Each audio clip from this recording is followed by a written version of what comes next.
जिला अधिवक्ता संघ के चुनाव में अध्यक्ष पद के लिए नामांकन दाखिल करने वाले प्रत्याशी तथा पूर्व पार्षद राजेश श्रीवास्तव का कहना है कि वह अधिवक्ताओं की मूलभूत समस्या को लेकर चुनावी मैदान में राजेश ने कहा कि अधिवक्ताओं के लिए बन रही जिस बिल्डिंग को कतिपय लोगों के द्वारा रुकवाने का काम किया था, उस बिल्डिंग को पूरा करने का काम प्राथमिकता के आधार पर किया जाए ताकि अधिवक्ताओं को बैठने के लिए स्थान मिल सके।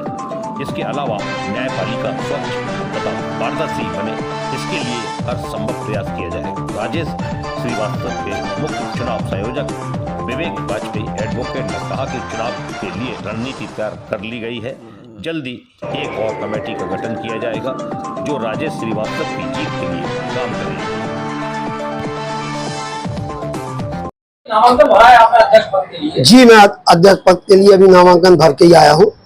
किन मुद्दों को लेकर जा रहे हैं? मेरा अधिवक्ताओं की मूलभूत समस्याएं, जो अधिवक्ता अत्यधिक परेशानियों का सामना करते हैं, और ये जो हमारी बिल्डिंग कतिपय कारणों से लोगों ने रोक दी, इसका यथाशीघ्र निर्माण और अधिवक्ताओं को सुनियोजित तरीके से उनकी बैठने की उचित व्यवस्था और व्यापक भ्रष्टाचार अराजकता के विरुद्ध संघर्ष अपने सहयोगी साथियों अधिवक्ताओं के सलाह मशवरे से करने का कार्य किया। समस्याएं कब से चली आ रही है? ये समस्याएं काफ़ी समय से चली आ रही हैं। इसमें तमाम समय से, जब से ये कुछ ऐसे अधिवक्ता आने लगे जो न्यायपालिका को दबाव में लेके गलत काम कराने का प्रयास करते हैं और अधिवक्ताओं को शोषण करते हैं, और ये समस्याएं चैम्बर वाली समस्या कुछ कतिपय अधिवक्ताओं ने की, नहीं तो अभी तक वो चैम्बर बन जाते और सारे अधिवक्ता सुनियोजित तरीके से बैठने लगते। क्या लगता है कि इससे पहले जितनी भी कमेटियां बनी है जिला बाल समिति, उन्होंने कोई काम नहीं किया?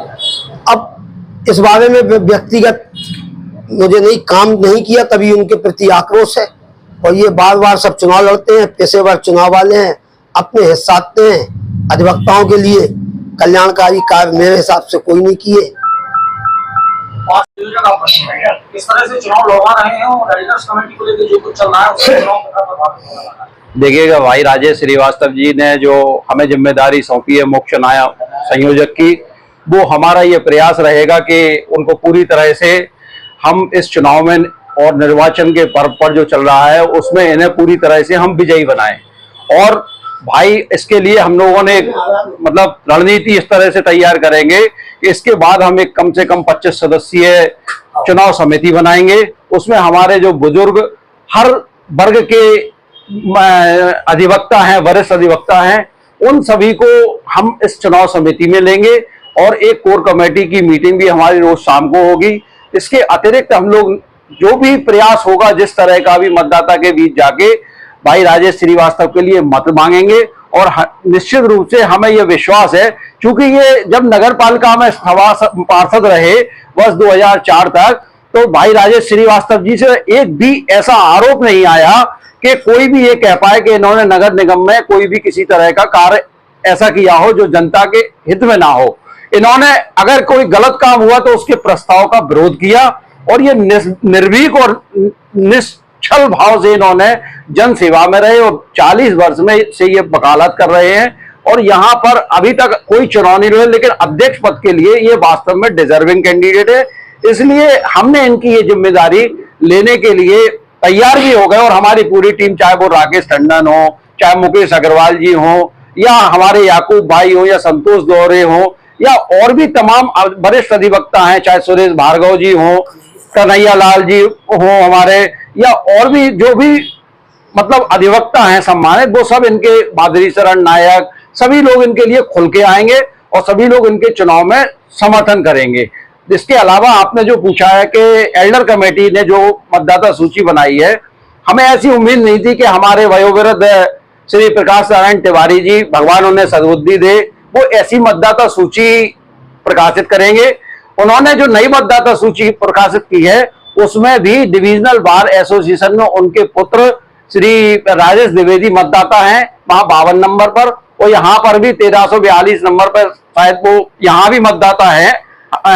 बार की सूची यहीं पे रखी है हमारे पास में ही, तो यहाँ भी मतदाता है। जबकि नियम अनुसार एक मत डिवीजन एक बार एक वोट का नियम है। इसके अलावा कम से कम 100 से अधिक ऐसे मतदाता हैं जिसमें कि उन्होंने जो है एक ही व्यक्ति की दो फोटो लगा दी और उसके उन्होंने मतदाता मतलब एक प्रत्याशी विशेष का लगता है कि उन्हें समर्थन करने के उद्देश्य से ऐसा काम उन्होंने किया है जो अन्यायपूर्ण है।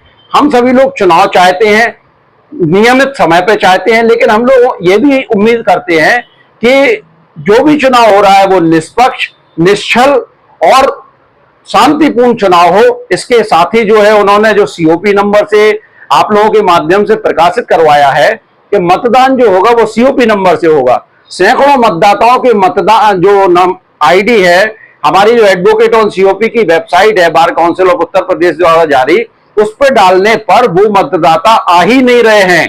तो वो ये कैसे करा लेंगे, इसको जो है उन्होंने कोई उसकी आपत्ति भी दी है हमारे जिला अधिवक्ता संघ के अध्यक्ष श्री चंद्रशेखर शुक्ला जी ने और सचिव श्री केपी श्रीवास्तव जी ने कल इसकी आपत्ति भी दी है, लेकिन उनसे नकल भी मांगी है कि निस्तारण करें। अगर ये वो नहीं होता है तो हम लोग इसके खिलाफ बार काउंसिल भी जाएंगे और जरूरत पड़ी तो हाई कोर्ट भी जाएंगे उनके इस कृत्य के खिलाफ।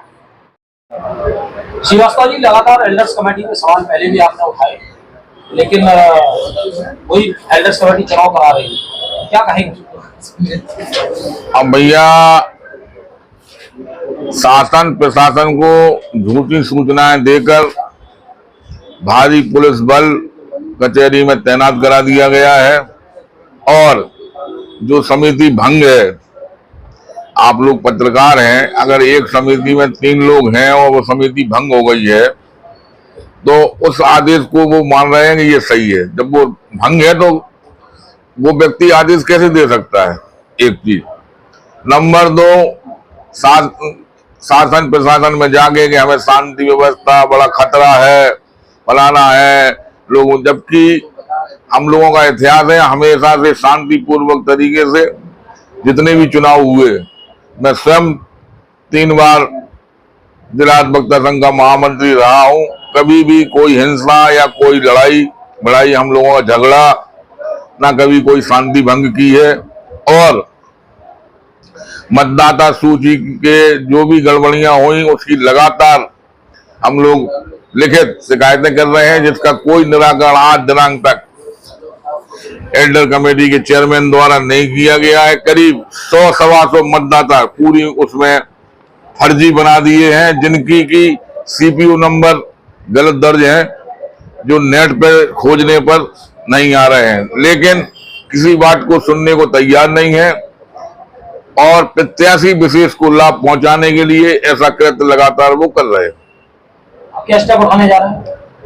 अब स्टेप क्या, अभी तो हम चुनाव में हम भी हैं, भाग तो हम सकते नहीं हैं, चुनाव में भाग ले रहे हैं, लेकिन यथासंभव कुछ ना कुछ एल्डर कमेटी के चेयरमैन द्वारा निर्णय लिया जाएगा। अगर यहाँ नहीं होगा तो ऊपर से आएगा कुछ, जिसका हम लोग इंतजार कर रहे हैं।